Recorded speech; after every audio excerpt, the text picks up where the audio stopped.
बिस्मिल्लाहिर्रहमानिर्रहीम। अस्सलामुअलैकुम। आप देख रहे हैं डीडीपी एनालिटिका।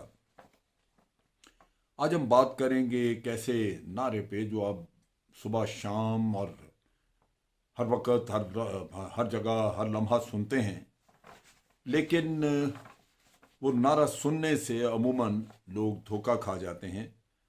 और ज़रूरी ये है कि धोखे से बचाने के लिए उस चीज़ की वजाहत की जाए, उस नारे की वजाहत की जाए, उस पे आवाम को शऊर दिया जाए ताकि वो उस नारे के मुताबिक सही फैसला कर सकें। वो नारा है वोट को इज्जत दो। अब वोट को इज्जत दो का नारा जो बड़ा खासा बोला जाता है, ख़ास तौर पे ख़ास पॉलिटिकल पार्टी, लेकिन इसका मतलब जो वो समझते हैं वो ये समझते हैं, या वो जो आपको बताते हैं वो ये है कि अगर आपने वोट किसी साहब को दे दिया, सुन आपने मोहम्मद अहमद को वोट दे दिया, तो अब मोहम्मद अहमद जाके किसी को कत्ल कर दे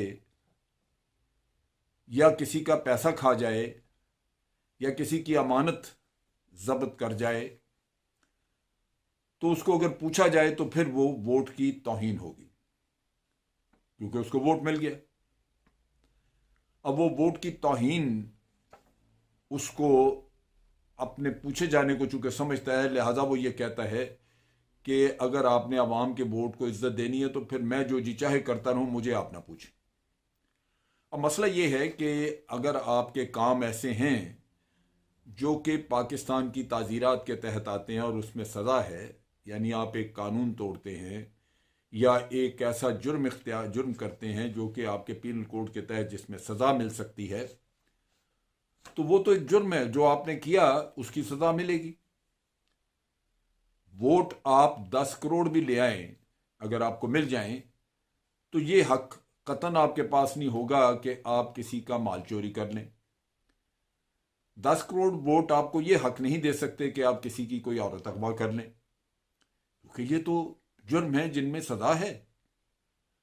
लिहाजा वोट की इज्जत बहाल करने के लिए उस शख्स को सजा दी जाएगी जो करप्शन का मुर्तकिब हुआ, या जिसने कोई भी जुर्म किया, कोई जाली डॉक्यूमेंट्स बना के दे दी, धोखा दे दिया किसी को, किसी के पैसे खा लिए या किसी की औरत उठा ली, जो भी जो जराइम हैं दुनिया के आम, अगर वो जराइम वो करता है तो कहा यह जाएगा कि उसने वोट को जिल्लत दी, वोट का एहतराम उसने नहीं किया। अब चीज यह कि यह दो तरफा मामला है। जिसने वोट देना है उसने भी वोट को इज्जत देनी है, और जिसने वोट लेना है, लेने के बाद उसने भी इज्जत देनी है वोट को। उसके अलावा और किसी का कोई काम नहीं है वोट को इज्जत देने का।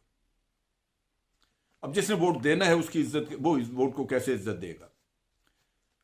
अब वोट देने वाला अगर जाके किसी बरादरी के आदमी को वोट दे दे तो वोट को जिल्लत हो गई। किसी नाअहल को वोट दे दे, वोट को जिल्लत दे दी आपने, इज्जत नहीं दी। अगर वो किसी के दबाव में आके किसी को वोट दे दे तब भी वोट का नाजायज इस्तेमाल हुआ, वो भी उसने जिल्लत दी। अगर पैसे खा के किसी को वोट पकड़ा दे तब भी उसने जिल्लत दी।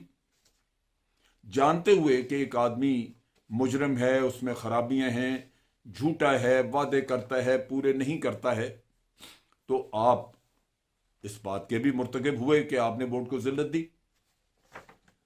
तो जरूरी यह है कि वोट देने वाला सोच समझ के परख के वोट दे, और चूंकि आपने एक लीडर को चुनना है तो लीडर में तो लाजमी बात है कि बहुत खूबियां होनी चाहिए। लीडर आम आदमियों से थोड़ा मुख्तलिफ होता है, उसमें जो खूबियां होती हैं वो दूसरे लोगों की निस्बत मुख्तलिफ होती हैं, तभी वो लीडर कहलाता है। वरना तो आम आदमी कहलाए, लेकिन आम आदमी नहीं कहलाता इस वजह से कि उसमें वो क्वालिटीज हैं, उसमें वो खूबियां मौजूद हैं। अब जो खूबियां हैं वो बहुत बेशुमार हो सकती हैं, लेकिन उनका जिक्र हम करते हैं, और उसमें से जितनी ज्यादा से ज्यादा किसी के अंदर हो वो उतना अच्छा लीडर होगा। पहली बात तो यह है कि उसके कॉल और फेल में तजाद ना हो, जो बात करे वो खुद भी वो करता हो, या जो कहे उस पर अमल भी करे। ये नहीं कि कहा कुछ और कर कुछ और दिया। इसके साथ साथ ये है कि उसको हमेशा तलवार भी अगर उसकी गर्दन पे रख दे तो सच बोलने की आदत हो। वो किसी डर और खौफ से झूठ ना बोले बल्कि सच बोले, ये बहुत जरूरी है। झूठा आदमी आपका लीडर नहीं हो सकता। झूठ बोलने वाला तमाम बुराइयां उसमें शामिल हो सकती हैं, क्योंकि वो अपने झूठ से हर बुराई को छुपा लेने का सोच लेता है। वो सोचता है कि मैं ये भी कसूर कर लूँ, वो भी अल्टीमेटली तो मैंने झूठ ही बोलना है, झूठ बोल के मैं अपना पहलू तय कर लूंगा, उससे बच जाऊंगा। लिहाजा झूठा आदमी जो है वो मुरक्का है, मुरब्बा है, वो एक मुरस्सा है तमाम बुराइयों का, क्योंकि वो झूठ बोल के तो अपनी बुराई को कवर करने की कोशिश करता है। लिहाजा आम खूबियां, दयानतदार हो यानी ईमानदार हो, अमानत अगर उसके पास रखी गई है, जैसे आप किसी को वोट देते हैं तो पाकिस्तान एक अमानत है। अगर आप उसको मुल्क का प्रेसिडेंट बना देते हैं, वजीर आजम बना देते हैं, वजीर ख़जाना बना देते हैं, तो ये मुल्क एक अमानत है जो आपने उसके हवाले कर दी। अब अगर इस अमानत को ही वो इसमें ख़यानत शुरू कर दे तो फिर इस वोट का तो हकदार नहीं था वो। लिहाजा आम तौर पे ये पता लगना चाहिए खूबियों का कि वो अमानतदार है, काबिल भरोसा है, उसके अंदर काम की लगन है, मेहनत करनी जानता है। ये नहीं कि खिलंडरा है, खिलाड़ी है, या वो आम सा आदमी है कि जनाब वो बैठ बैठ के इधर उधर भगजाया करता है दोस्तों में गपशप खुशगपियां करके। फिर किसी हद तक उसको दिलेर भी होना चाहिए ताकि हालात का मुकाबला कर सके। उसके अंदर एक आजिज़ी का एलिमेंट भी होना चाहिए ताकि जब आवाम से मिले और लोगों से बातचीत करे तो उसके अंदर आजिज़ी हो, नरमी हो, ताकि वोट देने वाले को ये अंदाज़ा हो कि जिस शख्स को मैंने वोट दिया था उसके अंदर नरमी और हमदर्दी मौजूद है, वो सोच सकता है हमारे बारे में। अगर एक शख्स के अंदर हमदर्दी नहीं होगी, आजिज़ी नहीं होगी, तो जो जिसके अंदर आजिज़ी नहीं, पहले तो उससे मिलना, उस तक पहुंचना ही आपके लिए मसला होगा। लेकिन अगर उसके अंदर हमदर्दी का एलिमेंट भी नहीं होगा तो फिर वो आपकी तकालीफ दूर करेगा, कभी सोचेगा भी नहीं। इसके साथ साथ एक विजन होनी चाहिए उसकी, एक दूरअंदेश आदमी जो कौम के मुकद्दर के बारे में सोच सके कि मैंने कौम की किस्मत बदलनी कैसे है। यह बड़ा जरूरी है। अगर वो लीडर ये सोचता है कि उसने अपनी किस्मत कैसे बदलनी है, कि वो कैसे कमाई कर ले, क्योंकि अब उसको इख्तियार मिल गया, वो कमाई करे, अपने बच्चों को बाहर सेटल कर दे, जायदादें बनाता रहे मुल्क में भी बाहर भी हर तरफ, तो फिर वो लीडर तो ना हुआ। वो तो हो गया कि ना उसके अंदर दयानत रही, ना अमानत रही, और ना ही वो आपका हमदर्द रहा। तो इस सूरत में ये बड़ा जरूरी है कि उसके अंदर ये खूबी हो कि वो आपके आपके लिए अमानतदार हो सके, आपसे हमदर्दी रखे, आपके वसाइल का ख्याल रखे। और फिर यह है कि इन चीज़ों में ज़रूरी है कि वो मेरिट का ख्याल रखे, अकरबा परवरी ना करे, क्योंकि जब आप लीडर हैं तो फिर आप सबके लीडर हैं। अगर आपको किसी ने वज़ीर दाखिला बना दिया है तो आप पूरे मुल्क के वज़ीर दाखिला है। लिहाजा ये हो नहीं सकता कि आप अपनी अथॉरिटी को गलत इस्तेमाल करके तो एक एक हकदार आदमी है उसको नौकरी दे देते हैं, जो जिसका हक नहीं उसको जो जिसका हक नहीं उसको नौकरी दे देते हैं, और जो हकदार है वो रह जाता है पीछे। तो क्या एतमाद रहेगा उसका सिस्टम पे? सो वो मेरिट करे, अकरबा परवरी से बचे। ये नहीं कि आज की तरह एक हुक्मरान है तो आपको हर तरफ उसका ख़ानदान ही नज़र आता है आगे पीछे। वो नहीं हो सकता। वो अगर होगा तो इसका मतलब ये है कि आप सब एक ख़ानदानी ग़ुलामी के चक्कर में फंस जाएंगे। लिहाजा ये ज़रूरी है कि आप ऐसे आदमी को वोट दें जिसमें ये ज़्यादा से ज़्यादा खूबियाँ हों। जैसे हमारे आइन में भी आर्टिकल 62, 63 में दी हुई हैं खूबियाँ। ये बहुत ज़रूरी हैं कि एक लीडर पढ़ा लिखा और उसमें ये आगे खूबियाँ हों कि वो आवाम का सोचे और आवाम के लिए काम करे। अब बात यह है कि ये तो आपका काम हो गया कि आपने एक अच्छा लीडर चुन लिया, अब आप सब उसको वोट देते हैं। इसका मतलब यह है कि आपने वोट को इज्जत दी और वोट के जरिए उस शख्स को भी इज्जत दी जिसको आपने वोट दिया। अब उसने साबित करना है कि जो इज्जत आपने दी वो उसका उस इज्जत का हकदार था, और ये वोट उसके लिए अब एक जिम्मेदारी बन गई, उसके कंधों पे एक बोझ आ गया, और इस बोझ को निभाना उसने, जैसे हम कहेंगे कि उसने आपके वोट को इज्जत दी। इस बोझ के लिए उसने अपने आप को इस बोझ के अहल साबित करना है, काबिल साबित करना है, जिससे यह अंदाजा होगा कि उसने आपके वोट को इज्जत दी।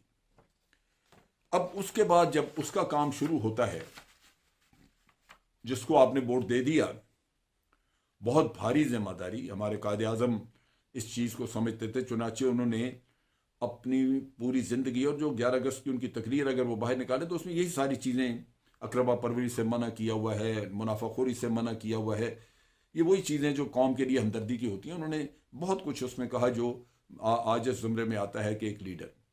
हमारे मुल्क में कैतुर रिजाल है, जहाँ हमें बहुत ऐसे ऐसे लीडर मिलते नहीं, लेकिन बासूरत ऐसे लीडर पैदा तो हो सकते हैं।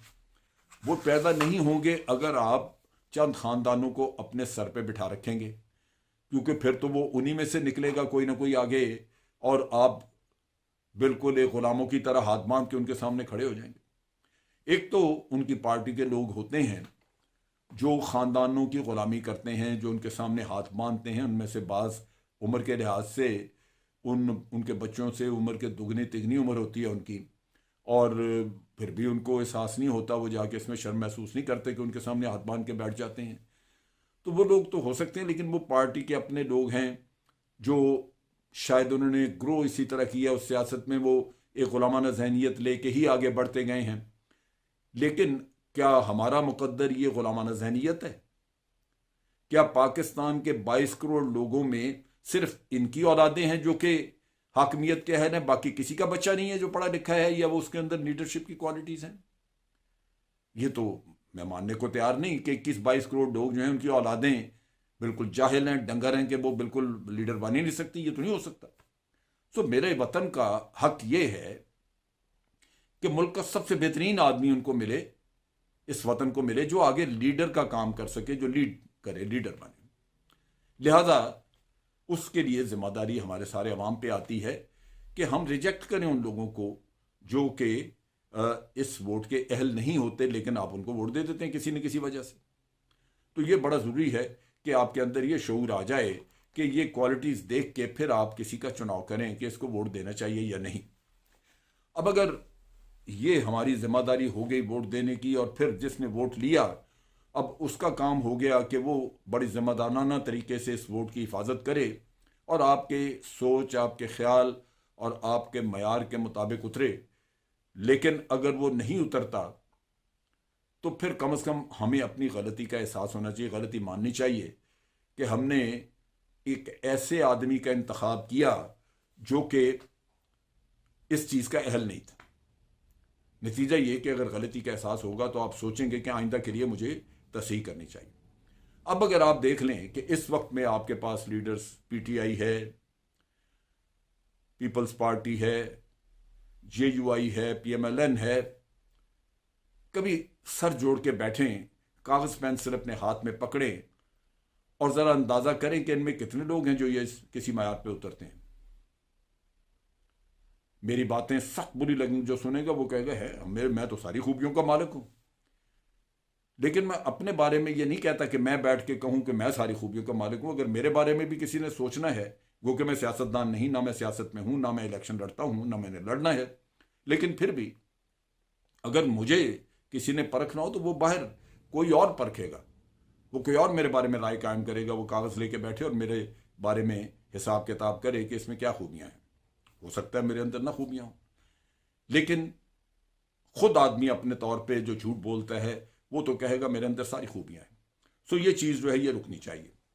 अब चीज़ ये है कि जब आपने ये फैसला किया और सारा देखा, तो जो इस वक्त आपके ऊपर लोग थोपे जा रहे हैं, जिनको लीडर ज़बरदस्ती बना के आगे किया जा रहा है, वो तो इनके आगे इनकी औलादें हैं। वो औलादें जो अगर कहीं जाके मुकाबले के इम्तहान में बैठें और दूसरों के बच्चे मुकाबले में साथ हों, तो शायद वो मुकाबले के इम्तहान में 30-40 हज़ार रुपए की नौकरी भी न ले सके। लेकिन चूंकि उनके घरों में पैदा हो गए हैं और चूंकि आपके जहनों में गुलामी ठोंस दी गई है, लिहाजा अब आपका फ़र्ज है कि आप उन्हीं को चुन के तो आगे अपने वजीर आजम बना लें, तभी तो मुल्क आगे नहीं जाते। क्या खूबियां इनमें? कोई खूबी है इनमें? झूठ ये बोलते हैं। जिस माहौल में पले हैं उस माहौल में सवाए बेईमानी के, मनी लॉन्ड्रिंग के, जाली अकाउंट्स और जायदादें बनाना, झूठ बोलना, जाली कागजात बनाना, इसके अलावा और है क्या? उस माहौल में जो बच्चा पल के बड़ा हुआ है, जवान हुआ है, वो क्या मुल्क चलाएगा? वो तो यही कुछ करेगा जिसमें उसको पाला गया, जिसमें उसको तरक्की दी गई। वो चर्ब ज़मानी इस्तेमाल करेगा, कहानियां आपको बहुत सुनाएगा, तकरीरों में बड़े लंबे लंबे दावे, बड़ी बातें, लेकिन उसके बाद होगा क्या? वही माल बनाना, वही काम करना वापस। सो मेरे प्यारे हमवतनों, मेरे दोस्तों, मेरे भाइयों, मेरे बहनों, इस चीज के बारे में सोचो। ये मुल्क बहुत बुरी डगर पे चढ़ा हुआ है। जमहूरियत के नाम पे बहुत बुरे हालात हैं। सवाए इलेक्शन कराने के उसके बाद कोई जमहूरी अमल इस मुल्क में नहीं होता। न पार्टियों में जमहूरियत है, न बाहर है। तो इसलिए वोट को इज्जत दो, खुद भी, और जिसको देते हो उससे भी वोट की इज्जत करवाओ। लेकिन देते वक्त इन खूबियों का ख्याल रखो। अगर हम ये करेंगे, अच्छे लोग, अच्छे लीडर्स आपके सामने आएंगे, आपके मुल्क के मुश्किलात हल करेंगे, आपका मुल्क तरक्की करेगा, और फिर आपको भी सब कुछ मिलेगा। इस मुल्क के गरीबों के मुकद्दर बदलेंगे, आपके मुल्क की दुनिया में इज्जत होगी, और उसके साथ साथ हम सब एक खुशहाल माशरे के तौर पर रह सकेंगे। फौज पाकिस्तान जिंदाबाद, पाकिस्तान पाइंदाबाद।